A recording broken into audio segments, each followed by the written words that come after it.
In order to measure angles, you have to first know where all of the measurements are. So if you look at these tiny pictures up here in the corner, we'll zoom in right here, you'll see that we have some measurements for positive rotations and negative rotations.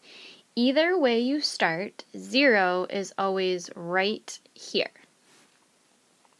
So anytime you're measuring an angle, the first part of the angle will always be drawn on that side, and since that's where you start, it's called the initial side.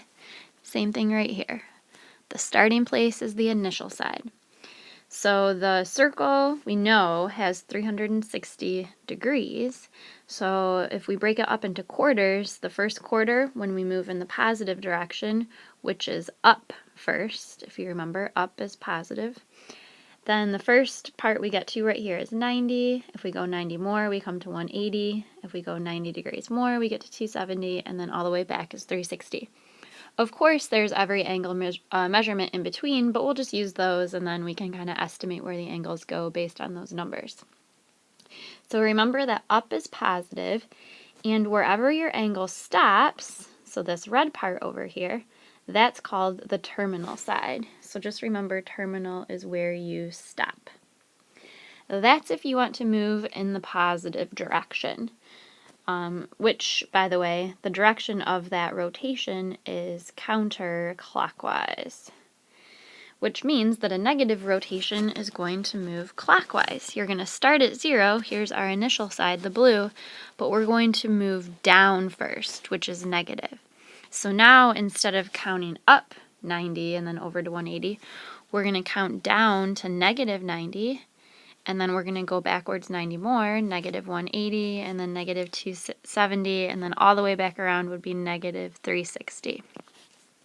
So you have your initial side, and then wherever your angle stops is called the terminal side. So let's zoom back to example 1 and see if we can draw each of these angles. The first thing I notice about 1A is that it's a positive number. So we're going to start with our initial side, and I know, since it's positive, I'm going to be going up to begin with. Well, how far around do I need to go? Let's label. 0, 90, so I need to go past 90, I need to go past 180. Here's 270, and then we'd be back to 360. So it's going to be past 270. So I'm going to draw this all the way around until I get a little past 270, and then I'll put the terminal side. So that angle right there, all the way around, and you can put your little arrow to show that that's the direction you are going, would be positive 300. Now let's try negative 150. I'm going to start with my initial side facing 0, but this time, since it's negative, we need to start by moving down first, which will bring us to negative 90 down here, negative 180 back here, negative 270, and then negative 360. So we need to go to negative 150. Well, that's between negative 90 and 180. So let's keep drawing that line till we get partway between there, and then we'll put our stop, the terminal side. Well, that's it. Negative 900, you should pause it and see if you can figure out how to draw on your own first. So give that a try. So maybe you labeled the axes with 0, 90, 180, 270, and 360. You know you're going to start facing 0, and we're going to start our loop by moving up because that's positive. We're going to go around, and we need to get all the way to 900. So if I were to stop right there, I'd be at 360, but we need to keep going. So we're going to turn this into a little spiral. If I went up to here 90 more, I would be at 360 plus 90, which is 450. That's not big enough, so I'm going to keep going around to here, add another 90. That would be 540. Still not big enough. Around another 90, 540 plus 90 is 630, getting closer. Keep going another 90, so 630 plus 90 is 720, so 2 whole circles are 720. That's still not enough. Let's go another 90. 720 plus 90 is 810. We're almost there. If we go 90 more degrees, then we'll end up at 900. So the terminal side would be right here with 2.5 spirals. How could we have done that without having to keep adding 90, adding 90, adding 90? Well, you're welcome to do it that way. It's honestly fine with me. But if you want a shorter way, you could take the number of degrees you have and divide it by 360. And if you do that, it'll tell you how many times you need to go around. So it'll give you 2.5. That means you need to go around twice and then half more, just like what we did. Coterminal angles are something that we were just writing down a whole bunch of. You know how we've labeled the 0 right here and 360? And we have 0 and negative 360, we had 0, 360, and 720. And then we said right here, that's a measure of 90 degrees, but it's also 450, and it's also 810, and we have all these angles that all are in the same place. Those are coterminal. So let's just call them angles that end in the same place. There's all sorts of coterminal angles. This little picture right here, well, maybe we got to this part of the angle by moving positive 120 degrees, but maybe we got there by moving negative 240. We don't know because we ended up in the same place. Our job is going to be to find a positive way to get there and a negative way to get there. So if we have the angle 40, let's just visualize where that would be. It's going to be between 0 and 90. So it'll look something like this. So the question is, instead of having to go just positive 40 to get there, could we go a different way?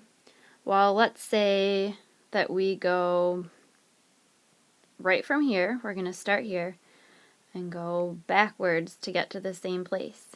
That means we're going to take the 40 as our starting place, and we're just going to subtract 360 because we're going to go backwards to get there. And if we do 40 minus 360, we'll get negative 320. So another way to get to that same place would be if we started at 0 to go backwards 320 degrees. Alright, that takes care of the negative one. Now we just need another positive way to get to that measure of 40 degrees. Well, how about instead of taking 40 and subtracting 360, how about we just take 40 and add 360? If we do that, we will come up with 400 degrees. So if we started at 0 and went all the way around once and then past it, we would be back at that 40. Let's see if you can do 2B on your own. Hopefully you drew an angle that looks something like that because it starts at 0, it goes all the way around past 360, and then it ends at 380. So take a look at how little that angle is. Couldn't we just write straight from the initial side right to the terminal side? How many degrees would that be? Well, if we take 380 and subtract 360, we'll come out with 20 degrees. 20 degrees will be one of our answers. How could we get to that place by going backwards? Well, why don't we just take the 20 degrees and subtract 360 like we did on the first problem when we were finding the from the 40. And if we do that, we'll get negative 340. So there would be a negative 1. What does that mean? It means if we started here and went backwards 340 degrees, we would end up in that same place. With so many angles all the way around the circle, sometimes we like to narrow down what angles we're talking about. So if you look at this picture, it shows you what a reference angle is. There's a few important things about reference angles. First of all, they're positive. Second of all, they're acute, which means they are between 0 and 90 degrees. So we get rid of all the other options all the way around the circle, and we just talk about what angles look like when they're between 0 and 90. And they are supple. elementary with the x-axis. So what does that mean? Let's try 3A. I'm going to draw an angle that's 150 degrees, not because we have to, but because it helps us see what's going on. Here's 180, here's 270. So 150 would be right about here. So if this is our angle, what's the positive acute part of it that's supplemental to the x-axis? Well, it's going to be the part that is right here. How many degrees is that? How could we figure it out? Well, we could take 180, because we want to get to 180, and subtract 150, and we'll come out with 30 degrees. Let's try 3B. This one's different because it's negative. So we have 0, negative 90, negative 180, and negative 270. Negative 130 will be, if we start here, it's going to end somewhere down here. So the positive acute supplement with the x-axis. We're trying to figure out what this part is right here. Now I know these numbers are negative, but we need our answer to be positive. So why don't we just take the absolute value, and we'll do the absolute value of negative 180 and subtract the absolute value of negative 130, which is just positive 180 minus 130, and that's 50. Last one. Let's see if you can try that one on your own. Hopefully you drew something that looks like this with our positive angle measures, the initial side going all the way around to a little past 270, and the positive acute supplement to the x-axis is going to be this section right here. How could we figure out how many degrees that is? Well, we're at 270. The next angle we need to get to would be 360. So let's find the difference between those. So we will do 360 minus 280, and we will be left with 80. So the measure of that angle is 80. The last thing we get to do is figure out the trig ratios for sine, cosine. Actually, we're going to find it for all 6 of the trig functions for a point on a circle. So when they give you a point, x, y, and they're always going to give you a point in the problem, you have to imagine that that point is on a circle. Okay, we're just not really going to draw the whole circle because it's kind of a lot to look at. So let's just remember that there's that light green circle back there, and we are going to take the point and turn it into a triangle so that we can use trig. So we have plotted the point. That's what this picture's shown. They drew the right triangle. You're going to make that by connecting the point that you have to the center, which means that that distance right there will be your radius. And we will label the x portion and the y portion. Your right triangle is always going to be sitting on the x-axis, so always make the x part where it's connected to the x-axis, and always make the y part up and down so that it matches up with the y-axis. We'll label x, y, and r, and if we don't know what r is, we can use the Pythagorean theorem to solve for it. Then we'll be able to write down our trig ratios. So we're going to use theta for our angle. And something important to remember is that since our theta is out here, since it's on the outside of our triangle, we're just going to use its reference angle, which we just learned will be right here, as our theta, and we'll write our trig ratios that way. So basically, let's label from theta the opposite over here, the adjacent, which would be right here, and the hypotenuse, which would be right here. So we're going to fill in these trig ratios, except for instead of using opposite and hypotenuse for sine, we're going to use y on top of r, because those are the O and the H. Next, we'll do the same thing for cosine. Normally cosine would involve the adjacent side in the hypotenuse, but we're going to use x and r. Last, for tangent, normally we would use the opposite side on top of the adjacent side. The opposite side is y, the adjacent side is x. The only thing we have to remember, well, a few things, is that x cannot equal 0.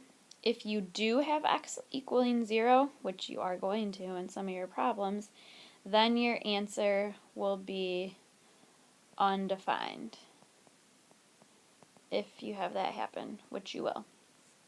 The other thing you need to remember is when you're solving for the radius, that since the radius is a distance, that's always going to be positive. Your other numbers for x and y, those might be negative, but the radius is always positive. Okay? And draw a triangle if you can. You're not always going to be able to draw a right triangle, so if that happens, just continue on with x, y, and figuring out r in the formula anyway. So let's just try a problem. We are going to plot the point 4, negative 5. So over 4, down 5, it's going to be right here. So you have to imagine that that is part of a circle. You have to imagine that that dot is on a circle. So let's draw the radius. The radius will be from here to here. Our x portion is on the x-axis, and our y portion of the triangle is parallel to the y-axis right here. So here's our right triangle. Theta will be right here, and now we just need to label the y and the r. So let's write down what these numbers are. We know x is 4. I'm just going to label it right there. We know y is negative 5. All right, if you need to write down x equals 4, y equals negative 5, all we're missing here is r. So let's use that formula and plug in x and square it, plug in y and square it, and we will come up with the square root of 16 plus 25, which is the square root of 41. Now, I said up here you can't have any decimals. If you try square rooting 41, you're going to get a decimal. So leave it as the square root of 41. So we have everything we need to write down our trig ratios. So let's start with sine. Sine theta. It's going to be y on top of r. Y is negative 5. R is the square root of 41. We can't leave a square root of 41 on the bottom, so we'll multiply on top by the square root of 41 and on the bottom by the square root of 41, and our final answer will be negative 5 square root 41 over, those signs cancel out, and we're left with 41 on the bottom. Now let's find cosecant right away, because that's the reciprocal of sine. Cosecant theta. We could take this final answer and flip it over, but that's just going to give us a square root on the bottom. So why don't we just go to the original, negative 5 over the square root of 41, and flip that. So we'll put the square root of 41 on top, the negative 5 on bottom, and we'll move on to cosine. Cosine theta. Now we need x on top of r. Well, x is 4. R is the square root of 41. We can't leave our answer like that, so we're going to multiply on top and bottom by the square root of 41, and we will get 4 square root 41 over 41 for our answer for cosine.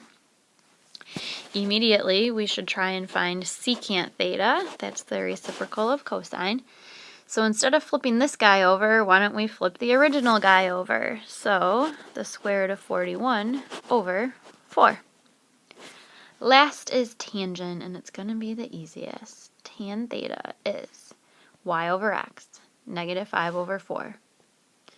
We don't need to fix anything. We don't need to reduce anything. All we need to do is flip it over to find cotangent theta. So the 4 will be on top, and the negative 5 will be on bottom, and we're done.